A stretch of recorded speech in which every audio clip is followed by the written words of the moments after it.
ఆదికాండము 32వ అధ్యాయం. ఆదికాండము 32వ అధ్యాయం 22వ వచనం నుండి 28వ వచనం వరకు. 22వ వచనం నుండి 28వ వచనం వరకు. ఒక నిమిషం అందరు తీసినారా? ఇది ఎక్కడ వెతుకుతున్నారు? ఆదికాండం ఎక్కడ ఉంటుంది? First book. ఓకేనా? 32వ అధ్యాయం 22 నుండి 28 వరకు. ఓకే, చదువు.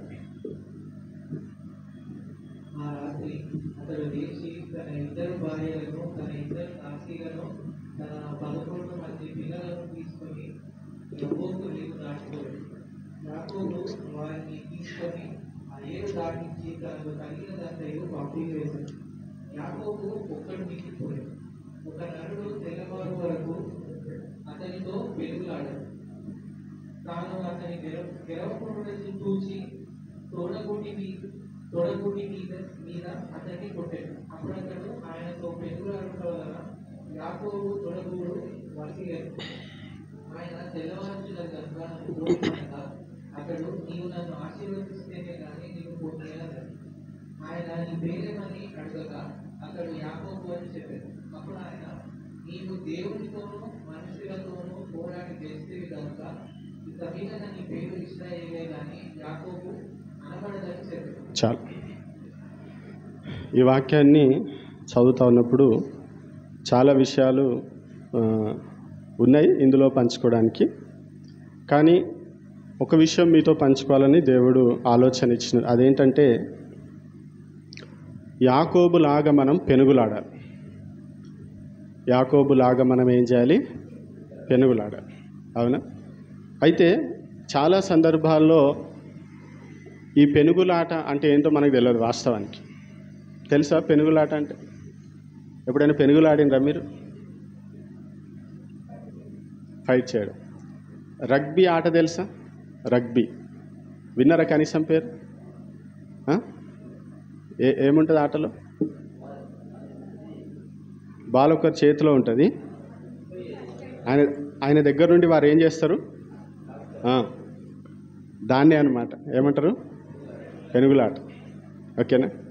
అయితే చాలా సందర్భాల్లో మన జీవితంలో ఈ పెనుగులాట అనేటువంటి ఒక స్పిరిట్ మన లోపల ఉండలేదు. యాకోబు ఎవరితో పెనుగులాడిండట? దేవునితో పెనుగులాడిండట. మనుషులతో కాదు, ఎవరితోని? దేవునితో పెనుగులాడి. ఎందుకు పెనుగులాడిండు? ఎందుకు పెనుగులాడిండు తెలుసా? నాకు ఇదే మాట ఆశ్చర్యం అనిపించింది. ఏంటంటే యాకోబు స్టోరీ తెలుసు కదా, చెప్పాలా మళ్ళీ? ఎంతమందికి తెలుసు? చెప్పండి ఒకసారి. యాకోబు ఎవరు?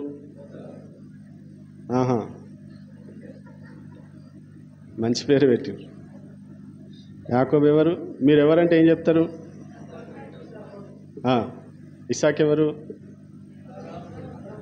ఆడికి సార్లేండి. ఏం జరిగింది యాకోబు జీవితంలో తెలుసన్నారుగా. యాకోబు జీవితం చాలా సాఫీగా సాగిందా? ఎలా జరిగింది? ఎలా నడిచింది ఆయన లైఫ్? ఈ పాయింట్ వరకు, ఈ 32nd చాప్టర్ వరకు ఆయన లైఫ్ ఎట్లా ఉంది?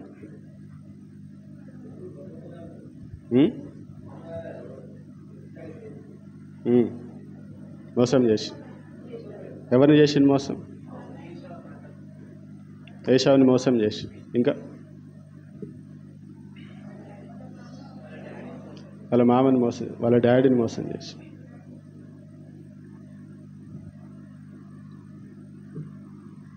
వాళ్ళ అన్నని ఎట్లా మోసం చేసింది?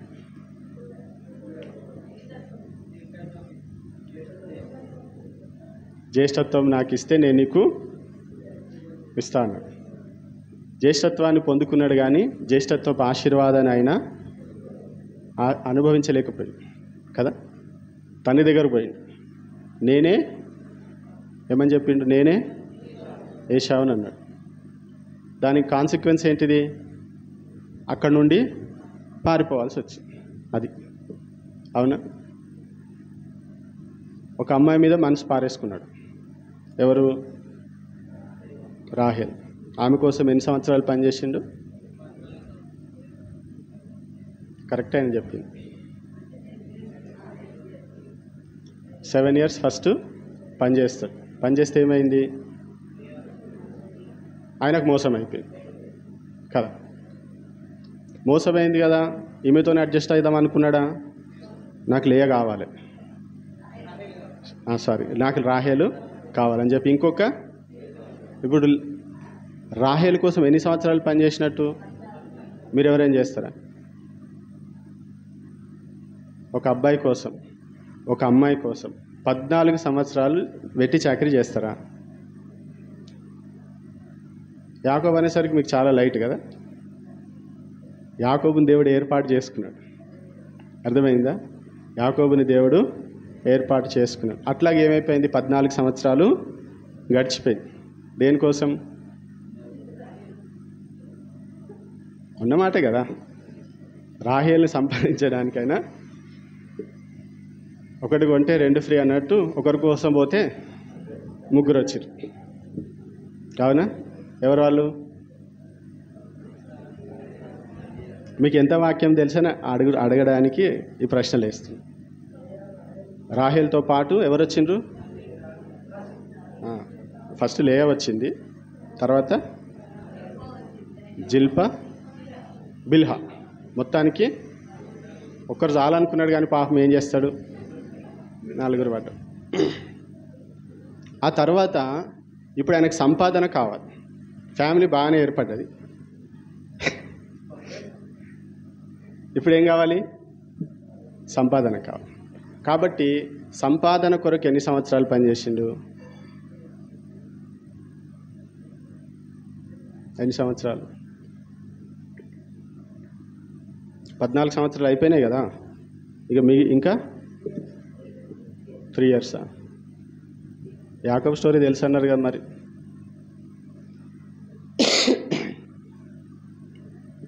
ఎన్ని సంవత్సరాలు? 6 సంవత్సరాలు. ఎన్ని సంవత్సరాలు? 6 సంవత్సరాలు.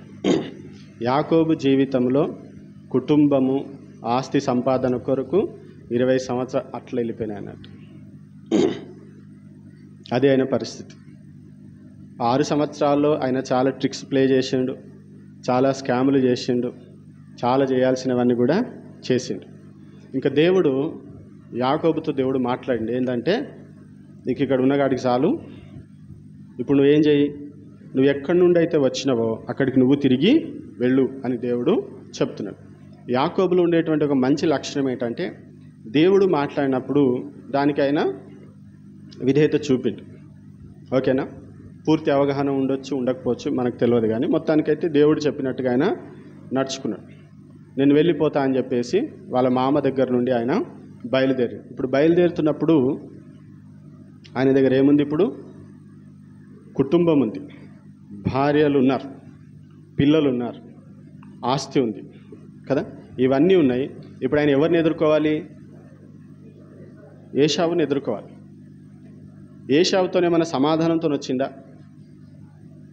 ఆయన ఆశీర్వాదాలని దొంగిలించిండు, ఆయన జ్యేష్ఠత్వాన్ని దొంగిలించుకొని ఇటు వచ్చిండు. ఇటు సమాధానం లేదు, ఇప్పుడు అటు సమాధానం లేదు. ఇప్పుడు ఆయన ఫేస్ చేస్తున్నప్పుడు ఇప్పుడు ఏంది పరిస్థితి? ఇప్పుడు నేను అక్కడ పోయి ఉండాలనంటే ఫస్ట్ నేను ఎవరితో సమాధాన పడాలి? ఏశావుతోనే సమాధాన పడాలి. కాబట్టి ఆయనను సమాధానపరచడానికి మళ్ళీ ఇక్కడ ట్రిక్ ప్లే చేస్తాడు అనమాట. ఏ విధంగా నేను ఆయనని కూల్ చేయాలి అని చెప్పేసి. కాబట్టి కొన్ని ఆయన వేసుకునేటువంటి ప్రణాళిక ప్రకారం ఇది చేస్తాడు. మొత్తానికి మనం చదివినటువంటి భాగం అన్నీ చెప్తే సమయం సరిపోదు, కానీ మనం చదివినటువంటి భాగంలో మనం ఏం చూస్తున్నామనంటే, ఒకటి, ఈ పెనుగులాటకు ముందు దేవుడు యాకోబుని ఒంటరివాడిగా చేశాడు. హల్లెలూయా. దేవునితో పెనుగులాడే సమయానికి ముందు దేవుడు చేసిన పని ఏంటంటే యాకోబుని ఒంటరివాడిగా చేశాడు. యాకోబు తన భార్యలను, పిల్లలను మీరు గమనించింది అక్కడ, తనకు కలిగినదంతయు ఏరు దాటించనని ఉంటుంది. ఏముంటుంది? ఏరు దాటించిన అంటే అందరిని కూడా పంపించేసింది. ఇప్పుడు యాకోబు ఒంటరి వాడిగా మిగిలిపోయింది అనమాట. 20 సంవత్సరాల ప్రయాస ఏముంది అని ఆలోచన చేస్తే ఏమి లేదు, నేను ఒంటరి వాడిగా నిలిచిపోయింది. అవునా? చాలాసార్లు మనకు అనిపిస్తూ ఉంటుంది కదా, అవునా? కానీ దేవుడు ఏం కోరుకుంటాడనంటే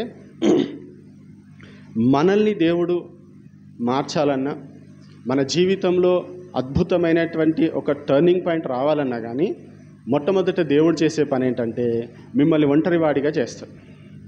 ఒంటరివారిగా ఉన్నప్పుడే మనం ఏంటో మనకు తెలుస్తుంది. అర్థమవుతుందా? దేవునితో మనం ఎలాగ ఉంటున్నాం అనేటువంటి విషయం మనకి అర్థమవుతుంది. మనం ప్రార్థనలోనికి వెళుతున్నప్పుడు కూడా మనం ఎలాగ వెళ్ళాలి? వాస్తవానికి ఒంటరిగా వెళ్ళాలి.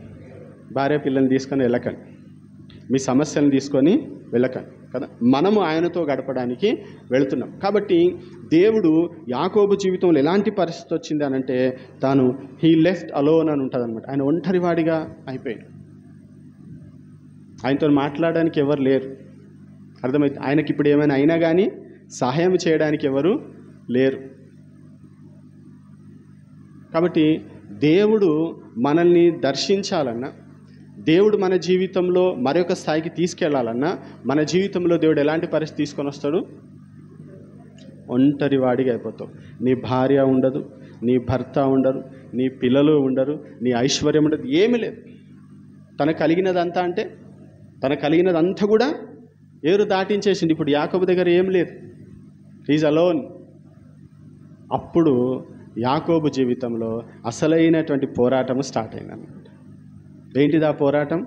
అసలు నేను ఏంటిది, నా లైఫ్ ఏంటిది, నేను ఏం చేసిన ఇన్ని సంవత్సరాలు, నేను ఎటు పోవాలి, నా ఫ్యూచర్ ఏంటిది, ఇవన్నీ తలంపులతో ఆయన సతమతం అవుతున్నటువంటి సందర్భంలో దేవుడు ఆయనకి ప్రత్యక్షమైండు. దేవుడు ప్రత్యక్షమైనప్పుడు మనం గమనించాల్సిన విషయం ఏంటనంటే దేవునితో ఆయన పెనుగులాడుతూ ఉన్నాడు. ఏం చేస్తున్నాడు? దేవునితో ఆయన పెనుగులాడుతున్నాడు. ఆయన ఏమని అడుగుతాడో తెలుసా? పెనుగులాడుతున్నప్పుడు ఆయన ఏమంటాడు తెలుసా? ఎప్పుడు పెనుగులాడుతుండు? రాత్రి కదా. రాత్రి ఎలాంటి డిస్టర్బెన్స్ ఉండదు కదా, అవునా? ఎలాంటి డిస్టర్బెన్స్ ఉండదు, ఎలాంటి డిస్ట్రాక్షన్స్ ఉండవు. కాబట్టి ఆ రాత్రి సమయంలో ఆ దేవునితో లేదా దేవుని దూతతో ఆయన ఏం చేస్తున్నాడు? పెనుగులాడుతున్నాడు. పెనుగులాడుతున్నప్పుడు ఆయన అడుగుతాడు, ఆయన ఒక మాట అంటాడు, నీవు నన్ను ఆశీర్వదిస్తే కానీ నేను ఈ వాక్యం చదువుతున్నా అనిపించింది, ఇంకేం ఆశీర్వాదం? అవునా? ఇంకేం ఆశీర్వాదం? అన్నీ ఉన్నాయి కదా యాకోబు దగ్గర, లేనిది ఏమైనా ఉందా? యాకోబుకి తెలుసు నిజమైనటువంటి ఆశీర్వాదము దేవుని దగ్గర ఉంది అని. హల్లెలూయా! నిజమైనటువంటి ఆశీర్వాదం ఎక్కడుంది? దేవుని దగ్గర ఉంది. మనం అనుకునేటువంటి ఆశీర్వాదం కాదు అది. మనం ఏం చేస్తున్నాం? చాలా కష్టపడి, అవునా, మనం సంపాదించుకున్నాం మన సొంత బలంతో, సొంత శక్తితో, అవునా, సొంత సామర్థ్యంతో. కానీ దేవుని కృప ద్వారా పొందుకున్నటువంటిది, దేవుడు మనకు ప్రేమతో ఇచ్చేటువంటిది నిజమైనటువంటి ఆశీర్వాదం. ఆయన జీవితంలో అంత కలవరమే, అంత డిస్టర్బెన్స్. ఎక్కడైనా ఆయనకు పీస్ ఆఫ్ మైండ్ ఉందా? యాకోబు అక్కడ తల్లిదండ్రులను వదిలిపెట్టేసి వచ్చేసి, ఫ్యామిలీని వదిలేసి, అంటే పుట్టినప్పుడు, అవునా, తన సొంత ప్రాంతాన్ని వదిలిపెట్టేసి పోనీ ఇక్కడుండి ప్రశాంతంగా ఉందామంటే ఇక్కడికి వస్తే ఇక్కడ అన్ని మోసాల మీద మోసాలు జరుగుతున్నాయి. ఎవరు? లాబాను ఆయనని మోసం. అసలు ఎక్కడ కూడా ఆయనకి నెమ్మది లేదు. ఆయనకు అర్థమైంది నిజమైనటువంటి ఆశీర్వాదము దేవుని దగ్గర ఉంది. ఆ దీవెన నాకు కావాలి, ఆ దీవెన నాకు కావాలి. కాబట్టి యాకోబు పెనుగులాడుతూ ఉన్నాడు. ఏమనంటే, దేవా నీవు నన్ను ఆశీర్వదిస్తే కానీ నేను నిన్ను వదిలిపెట్టను. కాబట్టి ఈరోజు దేవుని బిడ్డలంగా మనము మన జీవితంలో దేవుని సన్నిధిలో పెనుగులాడాలి. దైవికమైనటువంటి ఆశీర్వాదం కొరకు మనము పెనుగులాడాలి. దేవుని ఆలోచన కొరకు మనము పెనుగులాడాలి. దేవుని ఉద్దేశం తెలుసుకోవడానికి మనము పెనుగులాడాలి. అప్పటి వరకు కూడా మన జీవితంలో కలవరమే. ఎప్పుడైతే యాకోబు దేవునితో పెనుగులాడుతూ ఉన్నాడో అప్పుడు ఆయన ఎందుకు అంతగా పెనుగులాడితే ఆయనకు తెలుసు, ఈ సమయాన్ని కనుక నేను పోగొట్టుకుంటే, ఈ సమయాన్ని కనుక నా జీవితంలో నేను మిస్ అయిపోతే ఇంకా మరలా ఇలాంటి సమయం నాకు రాదు. అర్థమవుతుందా? అది చాలా ప్రాముఖ్యమైనటువంటి సమయం యాకోబు జీవితంలో. ఆయన జీవితంలో అది ఒక టర్నింగ్ పాయింట్ అన్నమాట. ఆ సమయాన్ని ఆయన ఏం చేస్తున్నాడు? సద్వినియోగపరుచుకొని దేవునితో పెనుగులాడుతూ ఉన్నాడు. రాత్రంతా పెనుగులాడినంట కదా. పట్టుదల బాగా కదా, అవునా? మనకు వేరే వేరే విషయాలని పట్టుదల ఉంటుంది. మనం అంటే యాకోబు రాహేల్ కోసం విషయంలోనే పట్టుదల కలిగి ఉన్నాడంటే లేదు, ఈ విషయంలో కూడా ఆయన పట్టుదల కలిగి ఉన్నాడు. ఏంటిది? నువ్వు నన్ను ఆశీర్వదిస్తే కానీ నేను నిన్ను వదిలిపెట్టాను. దేవుడు అప్పుడు అర్థమైంది ఏంటనంటే ఈయనకి నిజమైనటువంటి ఆశీర్వాదం కొరకు ఆరాటం ఉంది, నిజమైనటువంటి దీవెన కొరకు ఈయన ఆశపడుతూ ఉన్నాడు. మనం చాలాసార్లు ఈ లోక సంబంధమైనటువంటి ఆశీర్వాదమే ఆశీర్వాదం అనుకుంటాము. అది కాదు, నిజమైనటువంటి ఆశీర్వాదము దేవుని దగ్గర ఉంటుంది. అది పెనుగులాడి తెచ్చుకోవాల్సినటువంటి ఆశీర్వాదం. మనం పోరాడాలి, ప్రార్థనలు ఏం చేయాలి? పోరాడతామా? ఇస్తే లేకపోతే లేదన్నట్టు పోతామా కదా. మీరు నాకు ఇవ్వాల్సిందే దేవా, మీరు నన్ను దీవించాల్సిందే దేవా అని చెప్పి ఆయన ఏం చేస్తున్నాడు? పెనుగులాడుతున్నాడు. అంత నీకు భార్యలు ఉన్నారు, పిల్లలు ఉన్నారు, ఇవన్నీ కాదు, నిజమైనటువంటి ఆశీర్వాదము నీ దగ్గర ఉంది. దేవుడు మనకి నిజమైన ఆశీర్వాదంతో మనల్ని ఆశీర్వదించింది. ఏంటి తెలుసా? మనకు నెమ్మది ఇచ్చింది దేవుడు. అవునా? మనకు నిరీక్షణ ఉంది, మనకు రక్షణ ఉంది. అర్థమవుతుంది? లోకంలో ఐశ్వర్యం ఉన్నవాడికి కూడా ఇలాంటివి ఏవి లేవు. ఉందా? లేదు. మనకి ఏ బాధ ఉన్నా, ఏ కష్టం ఉన్నా కానీ అంతరంగంలో ఒకలాంటి నెమ్మది మనకు ఉంటుంది. ఏంటంటే నా దేవుడు నాకు తోడుగా ఉన్నాడు. అర్థమవుతుందా? ఈ సమస్య నుండి నేను బయటపడతా, ఒకవేళ పరిష్కరించకపోయినా నేను చచ్చిపోయినా కానీ దేవునితో ఉంటా అనేటువంటి నిరీక్షణ మనకు. అందుకనే క్రైస్తవులు ఎప్పుడు ఎట్లుండాలి తెలుసా? సంతోషంగా ఉండాలి. పౌలు చెరసాలలో ఉండి ఏమని పత్రిక రాసింది తెలుసా? ఆనందించుడి మరలా. ఆ పత్రిక ఎప్పుడు రాసింది తెలుసా? ఆయన చెరసాల ఉండి రాసిండు. ఆయన మనకు అన్నీ బాగుంటాయి కానీ మన జీవితంలో ఆనందం ఉంది. దేవుడు మనకి నిజమైనటువంటి ఆశీర్వాదం ఇచ్చింది, నిజమైనటువంటి దీవెన దేవుడు మనకి అనుగ్రహించింది. కానీ దాన్ని మనం చాలాసార్లు అనుభవిస్తలేం. యాకోబుకి లేదు పాపం, సంతోషం లేదు, సమాధానం లేదు, అన్ని డిస్టర్బెన్సెసే. కాబట్టి ఆయన అడుగుతున్నాడు, ఏంటి? దేవా, నువ్వు నన్ను ఆశీర్వదిస్తే కానీ నేను నిన్ను వదిలిపెట్టను. కాబట్టి ఎప్పుడైతే ఆ మాట అన్నాడో దేవుడు, అక్కడ ఇంకొక సంఘటన ఉంటుంది కదా. ఆయన ఏం చేస్తాడట? ఈయన వదిలిపెడతాడని చెప్పేసి దేవుడు ఒక దెబ్బ పెడతాడట. ఏం చేస్తాడు? దీవించే ముందు దెబ్బ పడతాడు ఖచ్చితంగా. అర్థమవుతుందా? ఏం చేస్తాడు దేవుడు? మనల్ని దీవించడానికి ముందు మనం దేన్ని బట్టి అచ్చేస్తున్నామో, అర్థమవుతుందా, ఏది నా బలం అనుకుంటున్నామో దాన్ని దేవుడు ఏం చేస్తాడు? మన యొక్క బలహీనతగా మార్చేస్తాడు. ఆయన హిప్పు మీద దేవుడు కొట్టింది. తన తొడ గూడు వసిలేను అని ఉంటుంది అన్నమాట. ఆయన జీవితకాలం అంతా కూడా కుంటివాడిగా ఉండాల్సి వచ్చింది. ఆ కుంటితనము ఆయనలో దీనత్వాన్ని తీసుకొని వచ్చింది. అర్థమవుతుందా? ఆ కుంటితనం ఆయనలో దీనత్వం తీసుకొచ్చింది. అప్పటికీ వదిలిపెడతలేడు కదా.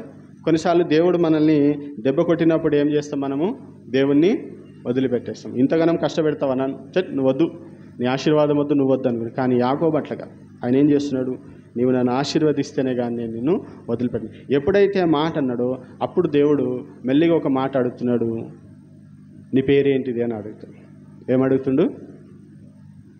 దేవుడు మనల్ని దీవించడానికి ముందు ఏం అడుగుతాడు తెలుసా? నీ పేరు అడుగుతాడు. నీ పేరు, నీ జీవితం, నీ పేరేంటిది? మీరు చెప్పారు కదా స్టార్టింగ్లో, యాకోబు ఎవరు అనేసరికి కదా, నేను ఇది ప్రభువా.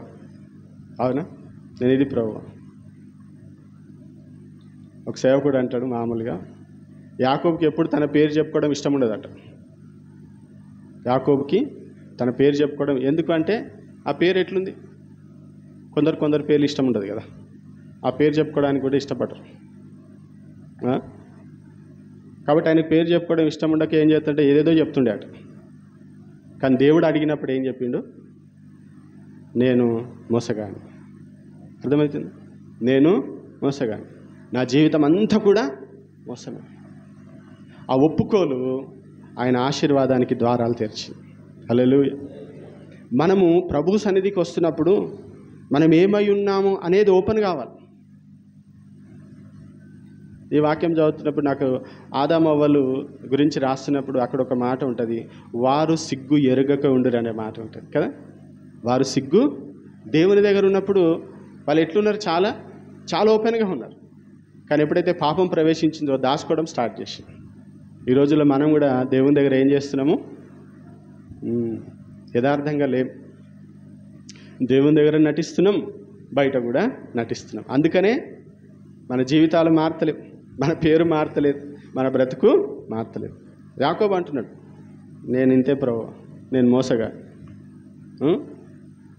ఏడిపిస్తారు కదా కొంతమంది కొన్ని వెరైటీ పేర్లు ఉన్నప్పుడు. అట్లా యాకోబు అనేసరికి నేను మోసగాడని ఆయననే చెప్పుకుంటున్నాడు. దేవుడు అన్నాడు, ఇది నాకు కావాలి. ఏంటిది? నువ్వెవరో ఒప్పుకోవడం నాకు కావాలి. నీ జీవితం ఎలా ఉందో నీవు నా దగ్గర ఒప్పుకోవడం నాకు కావాలి. ఎప్పుడైతే నా పేరు యాకోబు అని చెప్పినాడో దేవుడు అన్నాడు, ఇక నుండి నీ పేరు యాకోబు కాదు, నీ పేరు నేను ఇశ్రాయేలుగా మారుస్తున్నాను. హల్లెలూయా. ఇక నుండి నువ్వు మోసగాడివి కాదు, ఇక నుండి నువ్వు ఇశ్రాయేలువి. నువ్వు ఇశ్రాయేలు అని పిలువబడతావు. నీ జీవితము మార్చబడుతుంది, నీ బ్రతుకు మార్చబడుతుంది. చూడండి, ఎప్పుడైతే యాకోబు దేవునితో పెనుగులాడిండో, ఆయన దేన్నైతే ఆశించినాడో అది అక్కడ జరిగింది. ఏంటంటే తనకు ఒక కొత్త ఐడెంటిటీ వచ్చింది, కొత్త పేరు వచ్చింది, కొత్త జీవితం దేవుడు ఆయనకి అనుగ్రహించింది. ఇక భయపడాల్సినటువంటి అవసరము లేదు. ఈయన పెనుగులాడుతున్నాడు, అక్కడ ఏశావు హృదయం ఆల్రెడీ దేవుడు ఏం చేసిండు? కరిగించేసిండు. ఏశావుతో ఎలాంటి సమస్య రాలేదని మీరు తర్వాత చదవండి. అవునా? ఆయన పరిగెత్తుకొని వచ్చి ఆయనను పట్టుకొని మెడ మీద పడి ముద్దు పెట్టుకొని చాలా ఇష్టంగా ఆయనను స్వీకరిస్తాడు. ఎందుకంటే ఇక్కడ ఆల్రెడీ యాకోబు ఏమైపోయాడు? ఇశ్రాయేలుగా మారిపోయాడు. అర్థమవుతుందా? కాబట్టి దేవునితో పెనుగులాడడానికి మనం ఇష్టపడాలి. దేవుడు మనకు ఒక దెబ్బ వేస్తాడు కావచ్చు, ఏం పర్వాలా, భరించాం. కానీ మన జీవితం మార్చబడుతుంది. అర్థమవుతుందా? మన గురి గమ్యాలు మార్చబడతాయి. అప్పటి వరకు అంత మోసపూరితమైన జీవితమే కావచ్చు, కానీ ఇప్పటి నుండి అట్లాగూ కాదు. నువ్వు ఇశ్రాయేలు, నువ్వు పితరులకు నువ్వు మూల పురుషుడుగా అవుతావు. ఇప్పుడు చూడండి, ఇశ్రాయేలీలని ఇప్పుడు మనం అందరినీ కూడా పిలుస్తున్నాం కదా. అందులో నుండి యేసు ప్రభు వచ్చిన సంగతి మనకి తెలిసి. ఎంత అద్భుతమైనటువంటి ఆశీర్వాదం ఎలా వచ్చింది? యాకోబు దేవునితో పెనుగులాడి. అర్థమవుతుంది? యాకోబు దేవునితో పెనుగులాడి, ఆ పెనుగులాటలో నుండి ఆశీర్వాదం వచ్చి. పెనుగులాట లేకపోతే, పోరాటం లేకపోతే దేవుని దీవెనలు మనము పొందుకోలేము. ఈ రోజుల్లో నిజంగా ఆ ఫైటింగ్ స్పిరిట్ అనేది మన లోపల ఉంటుంది. అర్థమవుతుంది? ఏం చేయాలి? పట్టుదలతో దేవుని సన్నిధిలో దేవుడు కార్యం చేసేంత వరకు కూడా మనం ఏం చేయాలి? పోరాడాలి. దేవుని సన్నిధిలో యథార్థంగా మనం ఏమై ఉన్నాం అనేది మనం ఒప్పుకోవాలి. మనం యాకోబులమైతే యాకోబుని ఒప్పుకోండి, ఏశావు అయితే ఏశావు అని ఒప్పుకోండి. కానీ మీరు ఏమై ఉన్నారు అది మీరు ఏం చేయాలి? దేవుని సన్నిధిలో కన్ఫెస్ చేయాలి. దేవుని దగ్గర మనము నటించొద్దు. దేవుని దగ్గర మనకు ప్రిటెన్షన్ ఏమాత్రం కూడా పనికిరాదు. యథార్థంగా మీరేంటిది అనేది మీకే తెలుసు బాగా. మీరు అనుకుంటే మా తల్లిదండ్రులకు తెలియదు, భార్యకు కూడా తెలియదు, భర్తకు తెలియదు, ఎవరికి తెలియదు. నీకే తెలుసు నువ్వేంటిది అనేది. నువ్వేమైపోవాలి? దేవుని దగ్గర ఓపెన్గా, దేవా ఇది నా బ్రతుకు, నా ఆలోచనలు ఇట్లున్నాయి, నా భావోద్రేకాలు ఇట్లున్నాయి, నా తలంపులు ఇట్లున్నాయి, కాబట్టి నువ్వేం చేయి? నన్ను దీవించు. నేను ఇట్లానే ఉన్నా కానీ నువ్వు నన్ను దీవించు. దేవుడు ఏం చేస్తాడు? ఖచ్చితంగా మనల్ని ఆశీర్వదిస్తాడు. కాబట్టి ఈరోజు నేను మీకు ఒకటే మాట చెప్తున్నా, యాకోబులాగా పెనుగులాడండి. యాకోబులాగా మనం ఏం చేస్తాం? పెనుగులాడదాం.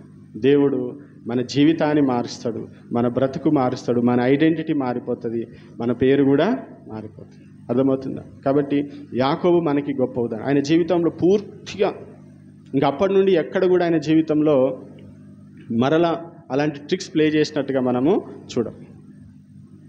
దేవుడు దెబ్బ కొట్టిండు కదా, ఇంకా కామ్ అయిపోయింది. ఇంక ఇలాంటివి నేను ఎక్కడ కూడా ప్లే చేయను. కాబట్టి ఆ మార్పు అనేటువంటిది పేరులోనే కాదు, ఆయన జీవితంలో కూడా వచ్చింది కదా. దేవునితో పెనుగులాడుతున్నప్పుడు మార్పు ఎక్కడొస్తుంది? మనలో వస్తుంది కదా. మనం పెనుగులాడతలేం కాబట్టి మనలో మార్పు వస్తలేదు. ఆ పోరాటం అంటే ఎట్లుంటో తెలిస్తే మన లోపల చాలా ట్రాన్స్ఫర్మేషన్ జరుగుతుంది. పోరాటం అక్కడ ఒక రాత్రి జరిగిందా అని కొన్నిసార్లు మన జీవితకాలం అంతా కూడా కొన్ని విషయాల్లో పోరాటాలు జరుగుతూ ఉంటాయి. పోరాడుతూ ఉన్నప్పుడు దేవుడు ఏం చేస్తూ ఉంటాడు? ఇది దేవుడు చెప్తా ఉంటాడు అన్నమాట. చెప్తున్నప్పుడు ఓహో ఇది సరిగ్గా లేదు, మన లోపల ఏమొస్తూ ఉంటుంది? మార్పు వస్తాం. ఎవరితో పోరాటం? మనకే పోరాటం, మన స్వభావంతో పోరాటం, మన ఆలోచనలతో పోరాటం. అప్పటి వరకు తన సొంత వాటి మీద ఆధారపడ్డాడు, ఇప్పుడు దేవుని మీద ఆధారపడాలి. దేవుడు ఆయనకి నేర్పిస్తున్నటువంటి విషయం. కాబట్టి ఈ రోజు నుండి మనం ప్రార్థన చేస్తున్నప్పుడు యాకోబుని మనము జ్ఞాపకం చేసుకున్నాం. యాకోబు ఏ విధంగా అయితే పెనుగులాడిండో ఆ విధంగా పెనుగులాడడానికి మనము ఇష్టపడదాం. ఇది పెనుగులాటకి ముందు దేవుడు ఏం చేస్తాడు? మనల్ని ఒంటరి వాడిగా చేస్తాడు.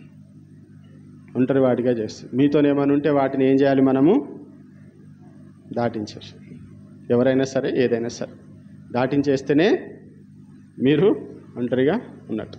అప్పుడే దేవుడు మనల్ని దర్శిస్తాడు. అప్పుడే మనం ఏంటిది అనేది మనకి తెలుస్తుంది. అప్పుడే మనం దేవునితో హోల్ హార్టెడ్గా ఫుల్గా మనము పెనుగులాడడానికి అవకాశం ఉంటుంది. దేవునితో పెనుగులాడుతున్నప్పుడు రాజీ పడకండి. దెబ్బ మీద దెబ్బ కొట్టిన ఏం పర్వాలా ప్రభా, నేను వదిలిపెట్టేది లేదు. మన కొంత శ్రమ కొంత కష్టం వచ్చేసరికి దేవుని వదిలిపెట్టేవారు చాలామంది ఉంటారు కదా. కానీ యాకోబు ఏం చేసి, నేను వదిలిపెట్టే ప్రసక్తి నువ్వు కొట్టినా తిట్టినా నా గూడు వసిలినా నేనేం చేస్తాను? నిన్ను వదిలిపెట్టా. నువ్వు నన్ను ఆశీర్వదించాల్సిందే. నిజమైన ఆశీర్వాదము నీ దగ్గరే ఉంది అని ఆయన గ్రహించినాడు. ఆ విధంగానే దేవుడు ఆయనను అడిగినాడు, ఆయన చెప్పినాడు, నేను ఇది అని ఒప్పుకున్నాడు.